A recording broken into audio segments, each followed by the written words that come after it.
Olá, amigos do Sistema Rural de Comunicação. Nós vamos agora conversar com Jackson Medeiros, ele que é seridoense, natural de Jardim do Seridó, mais especificamente Sítio Brabo, Barragem das Traíras, ali da zona rural de Jardim do Seridó, e foi recentemente aprovado no doutorado em Alimentos, Nutrição e Engenharia de Alimentos à Universidade Estadual Paulista Júlio de Mesquita Filho, a Unesp, um dos cursos mais concorridos do nosso Brasil.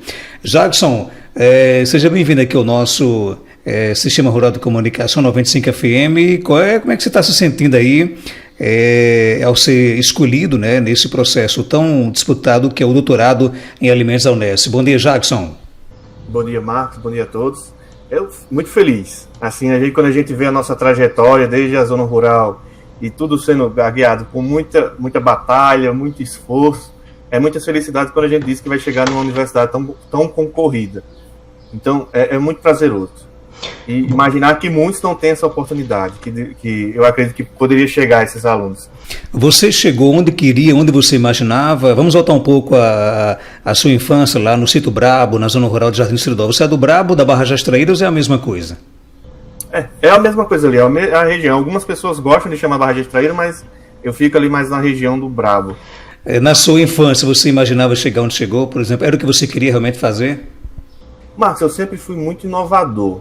Por mais das necessidades que a gente passava, eu venho de uma família de classe, não é nem classe média, ali da zona rural, um filho de um agricultor e de uma SG, que não era capaz muito de sonhar, mas sempre gostava de inovar ali na zona rural, garguear algumas inovações, e sonhar, porque eu acho que é o que conseguia fazer a gente seguir. Mas não imaginava que chegaria a ser doutor. Imaginaria talvez a fazer uma graduação numa instituição federal, que acho que era dos meus sonhos. Mas não foi fácil chegar à graduação. Eu acredito que muita gente falou assim, faltou muitas pessoas ali para me ajudar e falar, Jackson, você consegue. Acho que encontrei mais pessoas que falavam que eu não conseguiria, que não era fácil, por mais dali ser da zona rural, não ter condições de pagar uma casa de aluguel numa capital ou em outra cidade. Então, o funil fechava muito ali para Caicó, ali naqueles cursos de pedagogia, história, e não era muito minha área. Então, tinha o sonho, sendo que, às vezes, quando vinha o choque de realidade, a gente parava um pouco e sentava.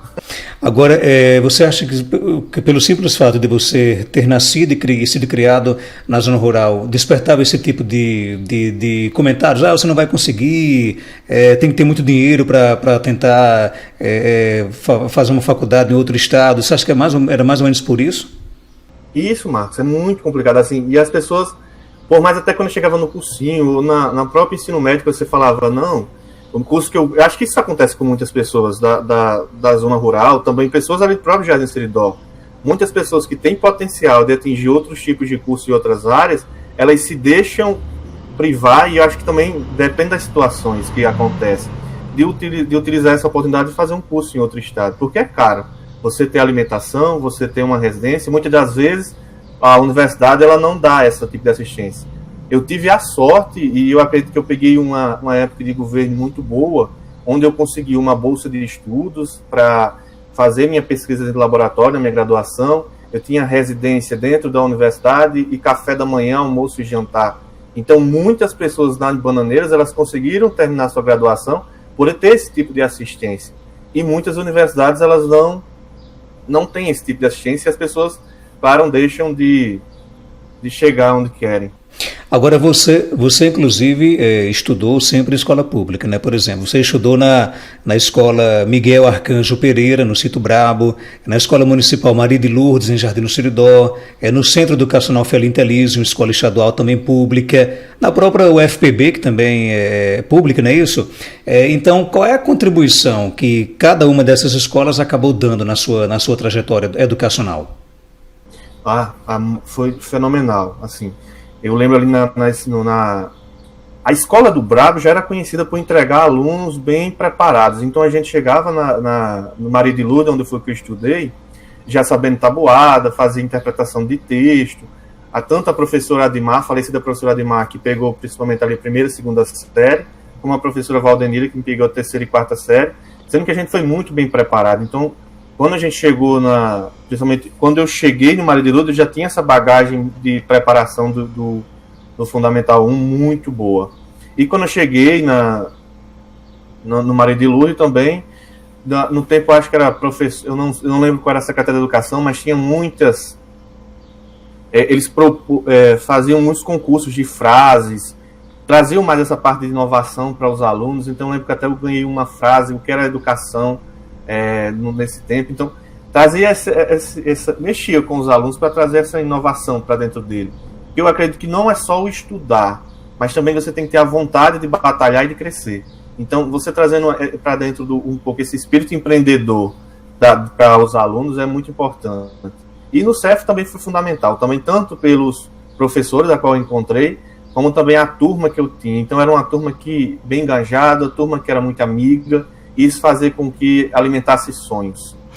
Jackson, você quando concluiu, por exemplo, o curso de graduação de agroindústria lá em Bananeira, o maior desafio foi se inserir no mercado de trabalho? Foi difícil conseguir, por exemplo, se estabelecer profissionalmente aqui na nossa região, ou você realmente não conseguiu? Isso, assim, Marcos, aí foi um dos pontos que me botei na balança. Como minha área era a área de alimentos, e a gente sabe que o nosso Nordeste tem indústrias de alimentos, sendo que a nossa região de Jardim Seridó, Caicó, não tem indústrias bem desenvolvidas, são mais indústrias familiares, eu comecei a pensar que no Sudeste tem quantidade maior de indústria de alimentos, que eu achava que seria mais fácil conseguir essa vaga. Então, no meio tempo de finalizei a graduação, casei com minha esposa, então vamos para o Sudeste tentar a vida. Com a cara e a coragem. Com a cara e a coragem. Gente, eu lembro que eu tinha R$1.400 no bolso, eu falei, Valéria, vamos casar ou vamos tentar a vida? E aí ela falou, vamos tentar a vida. Tinha uns familiares meus em Uberlândia, a primeira cidade onde a gente passou. Foi 5 meses, já começou o primeiro baque aí, que a gente achou que quando chegaria na indústria, já por ter uma graduação e ter uma experiência de laboratório na graduação e conseguir emprego, não foi isso. Eles exigem muita experiência na carteira, por mais que tenha uma graduação, a experiência da carteira fala mais. Tanto que foi dentro desses 5 meses onde eu consegui primeiro uma vaga numa indústria de suco. Eu lembro até hoje que quando eu cheguei lá, a vaga de formulador. Então você termina uma graduação, você fala, não, vou pegar um trabalho leve, vou trabalhar, sendo que não era isso. Tem que trabalhar, eu tinha que formular toda noite 6 tanques de suco de 20 mil litros. Eu acredito que eu carregava uma base, uns 500 quilos de ácido para cima do terceiro andar. Todo dia que eu chegava lá em cima eu chorava, o que é que eu vim fazer no Sudeste, esse sonho que todo mundo fala.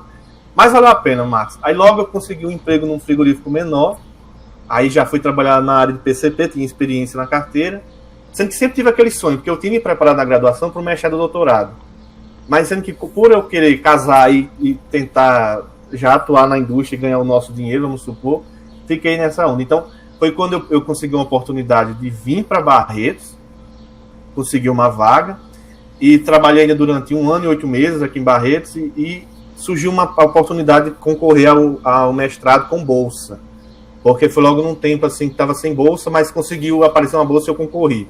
Aí fui aprovado no mestrado de Alimentos e Nutrição. Foi muito bom, deixei o emprego um pouco de lado e vim para a área acadêmica novamente, que era onde eu me realizo. E como é que foi a conquista do doutorado? A conquista do doutorado foi bem assim. A gente está num período, quando a gente compara a cortes de bolsas na pós-graduação, que está só decaindo. Então, o número de bolsas para participar de um programa de pós-graduação está cada vez menor, Marcos. E quando a gente pensa, o pessoal pensa em bolsa de pós-graduação, hoje o Brasil, a ciência do Brasil, ela é movida pelas universidades federais. Então, todas as pesquisas, elas são concentradas no mestrado e doutorado. Diferente de alguns países que têm indústrias especializadas em pesquisa. Então, quando vocês notam algum tipo de pesquisa desenvolvida aqui no Brasil, a maioria das vezes são de universidades públicas. Sendo que esses pesquisadores não têm salário para a universidade pública. Eles trabalham através dessas bolsas. Então, você tem uma bolsa de mestrado de R$1.500 e tem uma bolsa de doutorado de R$2.200. Isso eu vi muita gente. Por exemplo, eu passei no mestrado, estava com a experiência de bolsa, mas foi quando teve aquele corte das bolsas gerais que eu perdi a bolsa. Então eu comecei a trabalhar de Uber para fazer trabalhava de Uber de manhã e de noite e à tarde ia estudar. Porque muita gente fala assim, por que o mestrado você tem que ter aquele tempo, tanto de você estudar na disciplina, mas também você tem que estar ali no laboratório todo dia, de manhã, à tarde e de manhã ali trabalhando. Então eu vi muita gente que não tinha condições, que necessitava de bolsa. Então pessoas que você vê, Marcos, é muito bonito você ver uma pessoa saiu daquela zona rural, fez a sua graduação na faculdade federal, então foi a primeira pessoa a vencer na família, ser uma pessoa formada numa federal, e você vê que ele passou para um mestrado, sendo que por aquele corte daquela bolsa, essa pessoa não conseguiu. Então, o que eu vi no passar? Algumas pessoas que tinham um carro ali para fazer um Uber da vida, fazer um bico, conseguiu ficar. Outras pessoas não, desistiram. Então, tá fazendo essa mudança de perfil. As pessoas que estão conseguindo garguear um mestrado e um doutorado são as pessoas que têm condições. As pessoas que não têm condições, que precisam dessas bolsas, não estão mais entrando. Então, espero que a gente consiga fazer esse movimento de começar a investir no Brasil, porque o que está acontecendo, Marcos, no Brasil, assim, eu sei que é só essa reflexão. Muitas pessoas estão... o Brasil investe 10 anos num profissional como esse, ele faz graduação, mestrado, doutorado, sendo que não tem uma profissão, não está tendo mais profissão, não está tendo concurso de professor, não está tendo nada. Sabe o que está acontecendo? Toda a inteligência do Brasil está indo para fora. Então a Alemanha está pegando pesquisadores do Brasil, Canadá, Estados Unidos, porque eles imaginam, para que eu vou investir 10 anos numa pessoa se o Brasil acabou de investir 10 anos e não tem um futuro para essa pessoa dentro do próprio país? Então eu acho que precisa ter essa mudança de visão de todos. Eu acho que não é nem centro do governo, mas também é uma coisa que a gente está percebendo, Marcos, muito também. Antes você falava que fazer uma federal era algo muito importante. Assim, você estou fazendo uma federal. Hoje não, parece que você, quando diz estou fazendo uma graduação numa federal, é como se você só usasse droga e fizesse sexo o dia todo, e não é isso, gente. Uma federal é uma imersão dentro da pesquisa. A federal você consegue, além de ter aquele estudo, você consegue vivenciar os melhores pesquisadores do Brasil em pesquisa, visitas técnicas e tanto demais, a federal. E hoje me situa na Unesp, essa universidade fenomenal, reconhecida no mundo. Jackson, e diante dessa sua reflexão, o que é que você imagina que vai acontecer com a sua vida após concluir o doutorado? Mas como eu sou uma pessoa que, assim, eu sou resiliente, então já aprendi muito com o mundo, e eu já percebendo que talvez não tenha uma vaga no final do doutorado, eu criei uma empresa de cursos e eventos chamada Agronfood Academy, e já faz quase 2 anos que a gente tem ela. Eu promovo eventos científicos são 3 sócios, eu, Jaelson e a Carolina, e a gente move um pouco. Publicação de livros, eventos, a gente já fez 4 eventos nacionais para todo o Brasil, também trabalhamos com semanas voltadas à indústria de alimentos. Então, é uma empresa que casa muito com o que eu faço, que é a parte de ensino, pesquisa também. Porém, eu já fiz aquele plano B, vamos supor. Eu tenho um plano B, que é quando após o final desse doutorado, seguir com a empresa ou ser professor da Universidade Federal. Você é um serdoense inquieto, você nunca para. É inquieto mesmo. Poucas pessoas acreditavam na empresa. Eu acho, mas assim, é sempre aquele núcleo familiar que acredita, e muitas pessoas assim que às vezes tem aqueles anjos. Por isso que eu coloquei assim na publicação no Facebook. E tem anjos que não seguem na vida, que quando aquele número 1000 de pessoas está botando você para baixo, sempre vai aparecer aquele abençoado que vai dizer, não, faça, você é capaz, você consegue. Então, eu sempre tenho sorte de ter essas pessoas ao meu lado. Então, quando eu tive a ideia da empresa, eu consegui 2 pessoas, a Carol e o John, que acreditaram na história. Gente, vai conseguir. E logo o primeiro congresso a gente conseguiu 900 inscrições. Então era um congresso que chamava primeiro Combraca, que é o Congresso Brasileiro Online de Ciência dos Alimentos. A minha visão não era nem por causa de pandemia, porque a minha visão tem muitos congressos como esse, Marcos, que eles acontecem mais aqui na região Sudeste e Sul. Então muitos pesquisadores da região Norte e Nordeste, das extremidades do país, dos extremos do país, não conseguem participar desses congressos. Então era essa minha visão. Gente, se a gente fizer um evento online, tendo tudo do presencial no online, a gente vai conseguir levar o conhecimento a mais lugares do Brasil e também conseguimos reduzir custo de inscrição. E foi o que aconteceu. Aí começou a pandemia, em março, a gente abriu a empresa em março, ali logo em março também começou a pandemia, e surgiu esse boom de eventos online em cursos, e a gente estava imerso com a empresa. Estamos até hoje com ela, firme e forte. Bacana, que legal. E para quem não sabe, inclusive, o Jackson também foi radialista, né? Só que você não quis enveredar pelo mundo do rádio muito tempo não, né, Jackson? Não, Márcio. Foi muito bom o tempo. Eu acho que eu aprendi muito no rádio. Acho que era uma pessoa sem um diamantezinho bruto, vamos supor. E o rádio me lapidou. Eu acho que então, quando a gente tinha um contato com o governador, contato com o secretário do Estado, com os prefeitos do município, a Rádio Jardim ela é muito movida assim também, essa comunicação entre o meio político. Isso me ajudou como tratar as pessoas, essa parte de atendimento aos clientes, que eram os ouvintes, então isso me ajudou muito a pensar e a sonhar. Então acho que a rádio foi também foi um local importante para eu conseguir turbinar a carreira. Que legal. Jackson, só para fechar aqui, você acha que a sua história de superação, de ter deixado, por exemplo, o Sítio Brabo, na zona rural de Jardim do Seridó, hoje está no interior de São Paulo, né, num mundo imenso, né, que é o do sul do nosso Brasil, agora conquistando aí o seu doutorado na Unesp, uma faculdade muito, muito concorrida, você acha que a sua história pode servir de exemplo para outros seridoenses aqui da nossa região? Sim. As pessoas se almejem, acho que nesse perfil de lutador. Vamos supor assim, muita luta e buscamos assim não deixar esse pensamento que a gente não vai conseguir, não deixar que ninguém coloque isso na sua cabeça. Então tenha seu sonho, também seja um pouco realista do sonho, não acha que tudo vai chegar só por você sonhar, mas também não seja soberbo, então aceite que ajuda no decorrer. Mas eu acredito que todos conseguem sim almejar. Eu vi não é só eu que tenho esse perfil. Muitas pessoas hoje que estão no mestrado doutorado, eles têm mais ou menos esse perfil de pessoas que lutam por um dia melhor, que lutam pela sua família. Eu acho que muitos jardinenses e seridoenses, eles têm essa capacidade. Somos guerreiros e conseguimos conquistar o que queremos. E parabéns pela sua história de luta, viu? Obrigado, Marcos. Obrigado a todos.